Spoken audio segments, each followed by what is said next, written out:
Welcome to the Tech Egg. Don't get scrambled. Enjoy the video. In this video, I will explain how to make brownies moist. To begin, let's talk about key ingredients. Fat, like butter or oil, is crucial for a rich, fudgy texture. Using a higher ratio of fat helps create that desirable dense chewiness. Sugar also plays a vital role, contributing to both moisture and a delightful chew.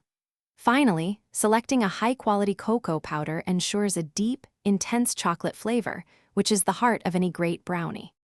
Next, let's perfect your brownie batter. A balanced wet-to-dry ingredient ratio is essential for achieving that perfect moist consistency. For instance, ensure your recipe has enough liquid to hydrate the dry ingredients fully. Crucially, avoid overmixing the batter. Mixing for just 1 minute too long can develop gluten, leading to a tougher, cake-like texture instead of fudgy.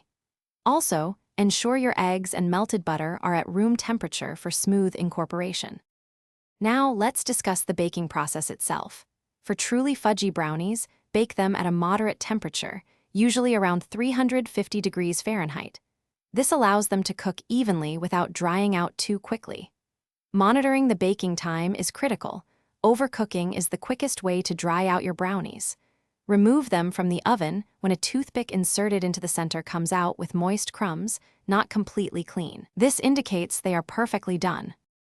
Finally, proper cooling and storage are just as important as baking. Always allow your brownies to cool completely in the pan before attempting to cut them. This can take at least 2 hours or even longer. Cutting them warm often results in a crumbly mess and can affect their fudgy texture. Once cooled, cut them into your desired size. Store your delicious, moist brownies in an airtight container at room temperature for up to 3 or 4 days to keep them fresh. Thanks for watching. Consider subscribing if I helped unscramble your problems.